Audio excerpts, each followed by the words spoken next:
El estudio que corresponde esta noche es en el capítulo 3 de la primera carta a los Corintios. Titulamos este estudio La dinámica del templo de Dios.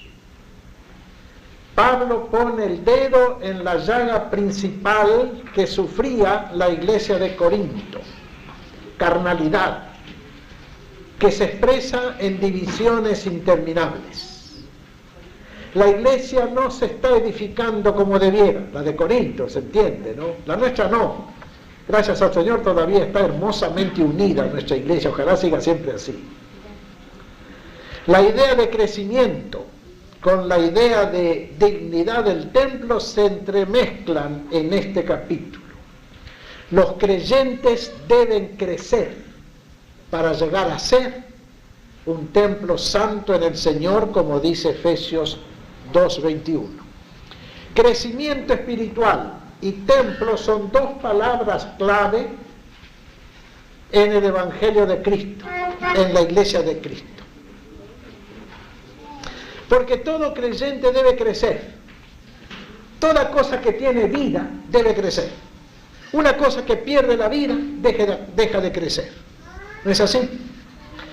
Y la idea, el concepto, más bien la verdad revelada de que cada creyente, cada persona convertida a Cristo es un templo, es típica y única del Evangelio de Cristo.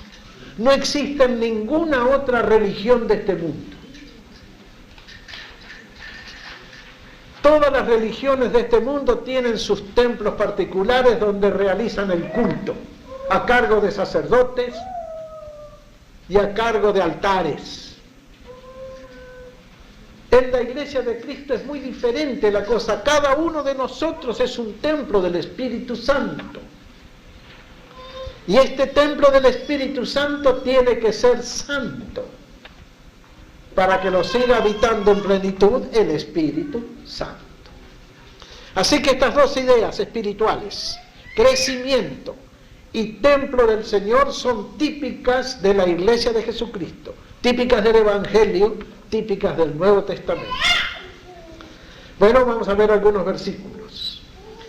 Punto número 1 de la hoja que hemos entregado: el pecado mayor de Corinto era carnalidad que se manifiesta en divisiones, bandos, partidos y sectas. Vean ustedes lo que dice el apóstol Pablo, 1 Corintios 3, del 1 al 5. De manera que yo, hermanos, no pude hablaros como a espirituales, sino como a carnales, como a niños en Cristo.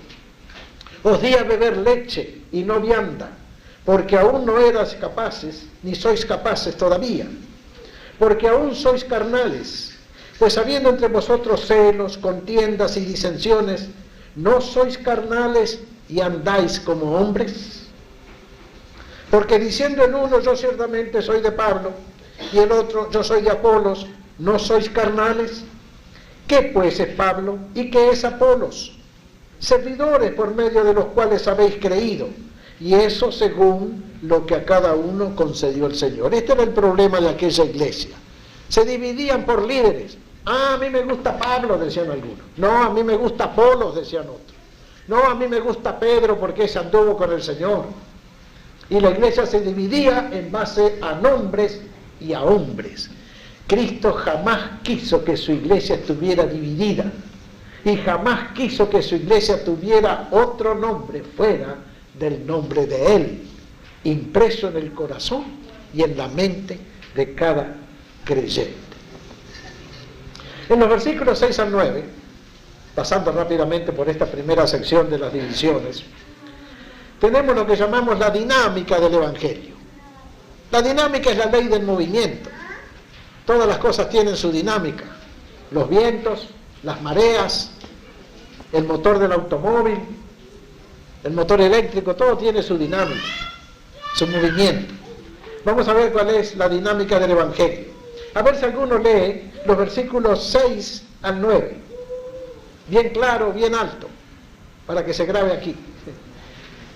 Yo planté, Apolo regó, pero el crecimiento lo ha dado Dios.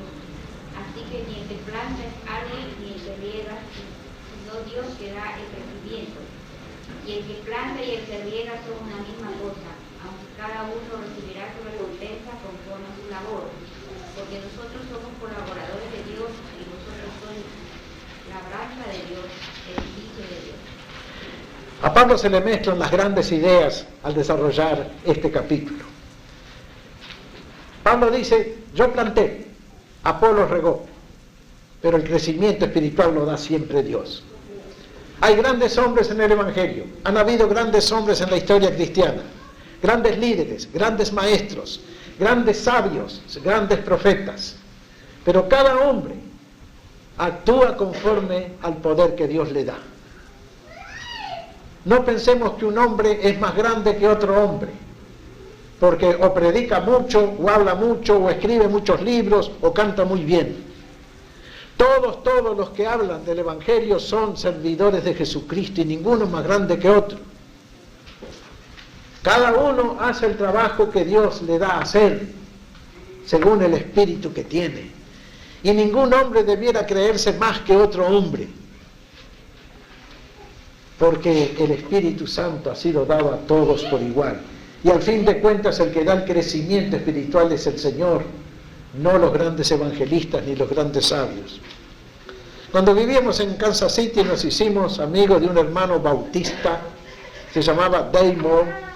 Era un gran varón de Dios, era un gran siervo de Dios, era un gran cristiano, era un hombre íntegro. Y un día le dije, hermano, usted es un gran cristiano. Me miró serio y me dijo, no gran cristiano, cristiano solamente. Me enseñó una gran verdad. El cristiano debe ser cristiano. Y si el cristiano es cristiano, es un gran hombre. Pero tiene que ser un cristiano conforme al corazón de Dios, conforme al Espíritu de Cristo. Uno es el que planta, dice Pablo, el que siembra la semilla, el evangelista. Y ustedes pueden ser sembradores y plantadores de semilla, Si ustedes saben a recorrer Lendel con un acento en la mano, están sembrando, son sembradores. Como el sembrador que riega trigo en los surcos en el campo, él está tirando la semilla, pero él no hace crecer la semilla la hace crecer Dios.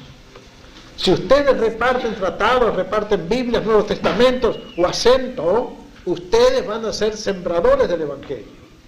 Puede ser que luego venga otro a dar un estudio bíblico. Ese será el que riega la palabra, el que le echa agua a la semilla sembrada. Pero siempre el que da el crecimiento verdadero es Dios. Y no olvidemos, hermanos, que estamos obligados a crecer. Un niño que no crece es la tristeza de la familia, que no desarrolla su mente, que no desarrolla su cuerpo. Pero un niño que crece lo sano y conforme van pasando los años van manifestando las buenas señales de un crecimiento sano y fuerte, es la alegría de la casa. El cristiano también debe, el cristiano, crecer. Pero el apóstol Pablo está usando aquí otra figura más. Es un hombre múltiple, Pablo. Tiene muchas ideas en la cabeza. En el verso 9, justamente, Pablo aquí abandona ya, o más bien Pablo aquí enfatiza el asunto de la labranza. Vosotros sois labranza de Dios, y enseguida dice edificio de Dios. Cambia la idea de siembra y crecimiento para usar la palabra de edificación. Y las dos palabras son legítimas dentro del Evangelio. Estamos creciendo en Cristo y nos estamos edificando en Cristo.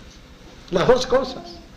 Tenemos que llegar a ser una planta bien crecida, lozana, un árbol fuerte, y tenemos que llegar a ser un templo habitado por el Espíritu de Dios.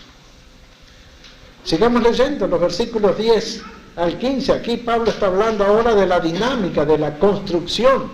La construcción de la casa tiene una dinámica también. Desde que se empiezan a cavar los cimientos y a echar el cemento, y luego se ponen las columnas, y luego las vigas, y el techo, y las paredes, hay toda una dinámica actuando en la construcción de una casa. En la construcción de la vida espiritual también hay una especie de dinámica. Y a ver qué quiere leer ahora es 1 Corintios 3, desde el verso 10 al verso 15. Pablo dice aquí unas cosas muy, muy interesantes. Conforme a la gracia de Dios que me ha sido dada, yo como perito arquitecto puse el fundamento, y otro edifica encima, pero cada uno mire cómo sobreedifica. Porque nadie puede poner otro fundamento que el que está puesto, el cual es Jesucristo. Y si sobre este fundamento alguno edificare oro, plata, piedras preciosas, madera, heno, hojarasca, la obra de cada uno se hará manifiesta, porque el día la declarará, pues por el fuego será revelada, y la obra de cada uno, cual sea, el fuego la probará. Si permaneciere la obra de alguno que sobreedificó, recibirá recompensa. Si la obra de alguno se quemare, él sufrirá pérdida, si bien él mismo será salvo, aunque así como por fuego. Hay aquí cosas profundas que dice Pablo. Recomienda a cada creyente que vea cómo está edificando su propia vida espiritual. Porque tenemos que construir una casa. El Señor nos da los materiales. Nosotros tenemos que ver cómo usamos los materiales espirituales que Él nos da para edificar nuestra vida cristiana. Veamos las cosas que dice Pablo aquí. Número uno pone el fundamento de la vida cristiana. Es el evangelista, el que nos predica el evangelio, el que nos trae la palabra, el que nos habla por primera vez de Cristo para que nosotros tengamos oportunidad de creer y hacer nuestra decisión de aceptar a Cristo como Señor y Salvador. Y la iglesia de Cristo se ha extendido en el mundo entero por la predicación de la palabra. Y en el día de hoy, como en los primeros tiempos, la iglesia de Cristo tiene que predicar la palabra, predicar el evangelio. Y si nosotros vamos a hacer algo grande aquí en Glendale y esperamos fundar aquí una iglesia sólida y fuerte que se extienda al Valle de San Fernando y a Los Ángeles, tenemos que predicar el evangelio. No solamente los pastores y predicadores, todos los hermanos pueden predicar el evangelio, pasar la buena nueva de la salvación en Cristo a los demás. Dios hará el resto. Nosotros abrimos la boca, nosotros testificamos y Dios hace el resto. Uno pone el fundamento, dice Pablo. Otro edifica encima, que puede ser el maestro de la escuela dominical, el que da los estudios bíblicos, o puede ser también el propio creyente que edifica su vida. Y tenemos que ver qué materiales escogemos para edificar nuestra vida. Y Pablo menciona, hay material bueno, oro, plata, piedras preciosas. Estos son la sana doctrina y la sana ética cristiana. Una sana doctrina, una sana moral es buen material para edificar nuestra vida. ¿Captamos la idea? Sí. Pablo dice, vea cada uno cómo sobreedifica su vida. El fundamento siempre será Cristo, pero nosotros edificamos nuestra vida. Pasa lo mismo que con el cuerpo físico. Un muchacho que quiere actuar en algún deporte, fútbol, voleibol, básquetbol, soccer, lo que fuera, él va a tener que edificar su cuerpo, construir su cuerpo. Ese muchacho no puede introducir alcohol en su cuerpo, no puede meter drogas en su cuerpo, no puede meter tabaco en su cuerpo porque eso debilita su cuerpo físico y lo anula como deportista. En la vida espiritual es la misma cosa.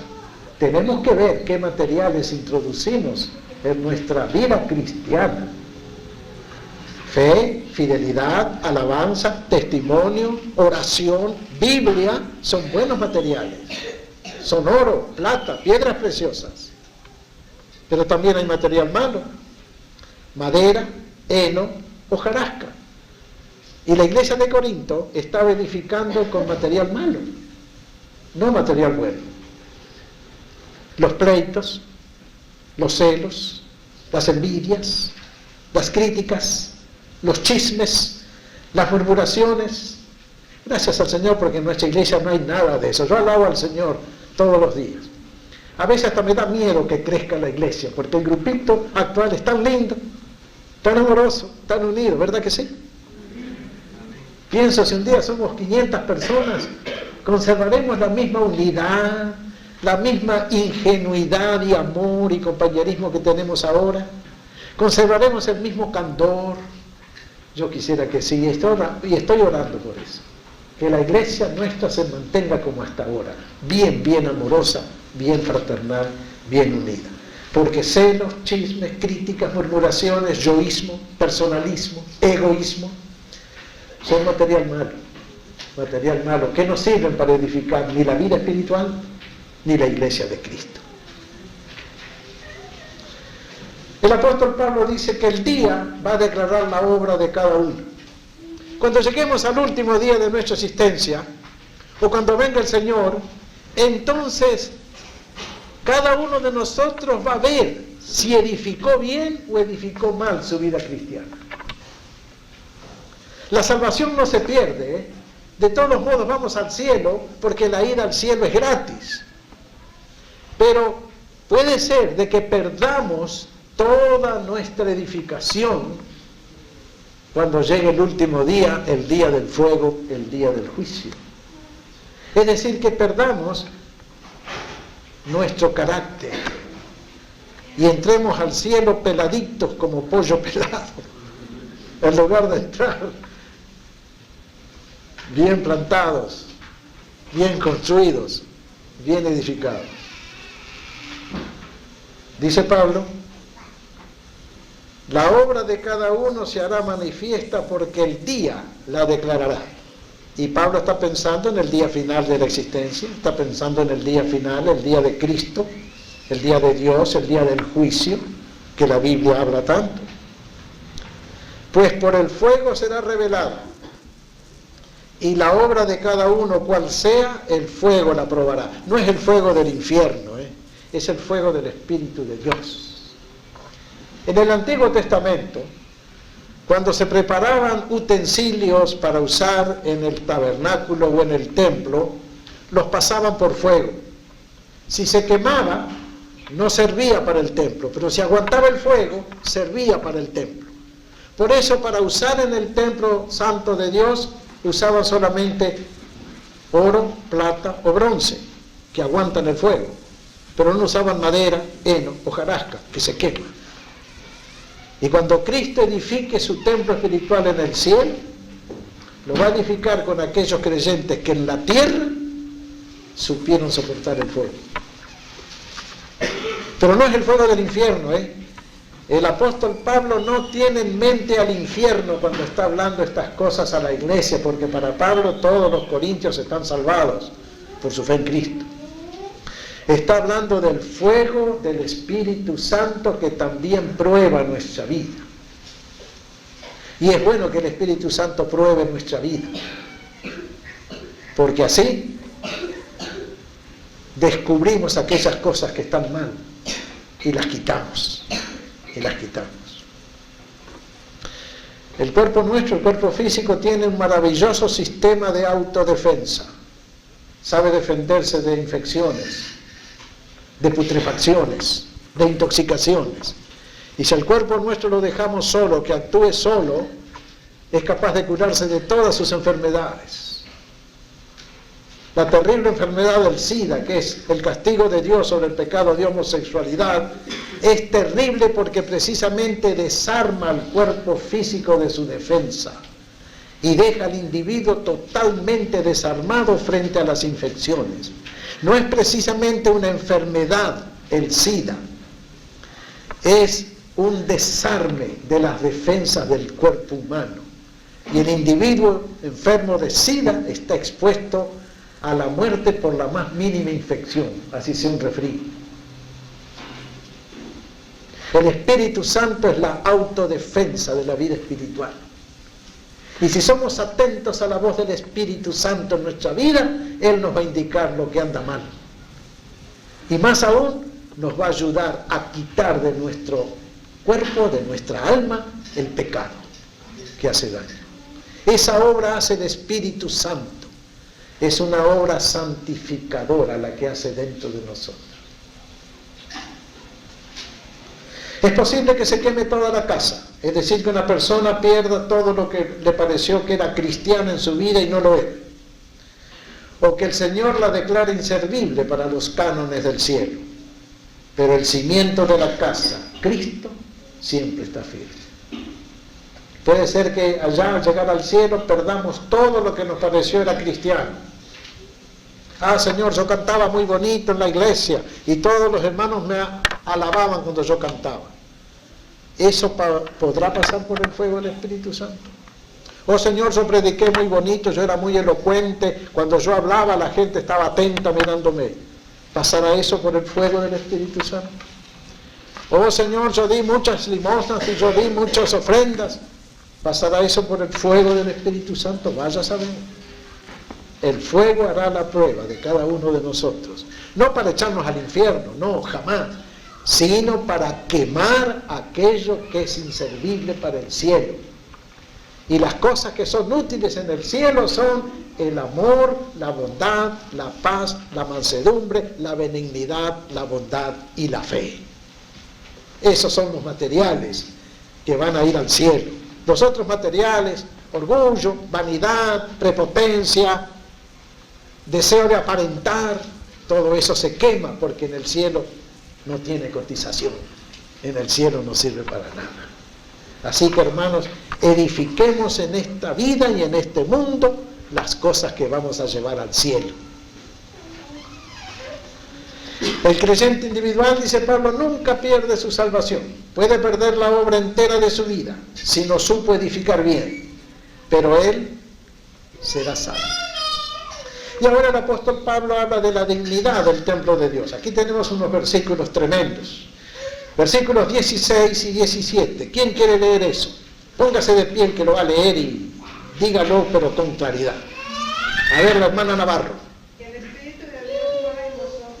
Si alguno destruyera el templo de Dios, Dios le destruirá a él, porque el templo de Dios que fue hecho en vosotros, santo es. Gracias, hermano. ¿No sabéis que sois templo de Dios? Aquí Pablo pone el gran concepto, que es de Pablo y que es de todo el Evangelio. Cada creyente es templo de Dios. Dios no habita en templos hechos por manos de hombres. No habita en catedrales, no habita en pagodas, no habita en mezquitas, no habita en sinagogas. Él habita en mí y en ti. Y ahí quiere Él morar. Y cada uno de nosotros es un templo del Espíritu Santo. Donde quiera que vayamos, solos o acompañados, en los desiertos o en las multitudes, en la casa o en la iglesia, en el trabajo o donde fuere, recordemos que somos templo del Espíritu de Dios. Y ese templo tiene que ser santo. Tiene que ser santo. El templo de Dios es la iglesia local también. No es el edificio, la iglesia es la gente que está dentro del edificio. Nosotros somos la iglesia. Y qué linda iglesia. Cada vez me gusta más la iglesia de Glendale. Realmente está linda y se va a poner más linda. Pero tiene que ser santa, tiene que ser santa. Que nadie introduzca el pecado en la iglesia. Que el pecado quede en la vereda, no aquí, no en la congregación. Si alguno intenta destruir la iglesia local, Dios lo va a eliminar a él. Ay de aquel que causa divisiones en una iglesia, va a recibir castigo de Dios. En los versículos 18 al 20, Pablo está hablando de la sabiduría en el creyente. Lean 18 al 20. Nadie se engaña a sí mismo. Si alguno entre vosotros se cree sabio en este siglo, hágase ignorante, para que llegue a ser sabio. Porque la sabiduría de este mundo es insensatez para con Dios.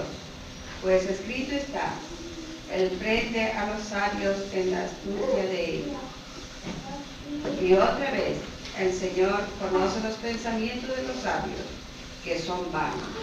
Si alguno se cree muy inteligente, hágase sencillo y simple, y va a ser más inteligente todavía. La pura inteligencia humana, todo lo potente que sea, es incompetente para conocer las verdades divinas. Los grandes filósofos, los grandes científicos, los grandes pensadores, los escritores, los artistas, pueden ser muy inteligentes, pueden ser una luz, un as en matemáticas, en astrofísica, en bioquímica, en medicina, pero con eso no conocemos las verdades divinas. Pero un creyente sencillo, que se ha arrepentido de sus pecados, que ha aceptado al Señor, que vive en temor de Dios, que vive leyendo su Biblia hasta donde puede entender, que vive una vida de oración, ese es un verdadero inteligente y sabio de Dios.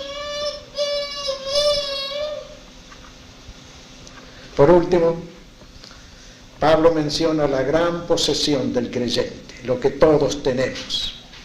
Versículos que valen la pena ser leídos con agradecimiento al Señor. Versículos 21 al 23.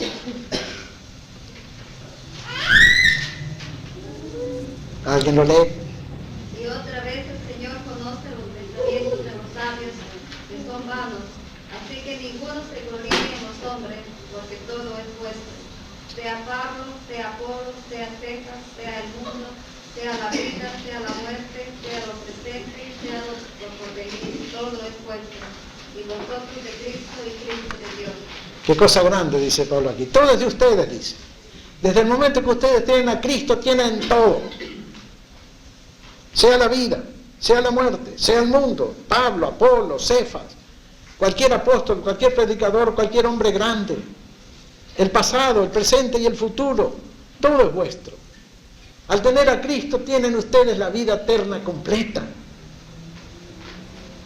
Y vosotros sois de Cristo.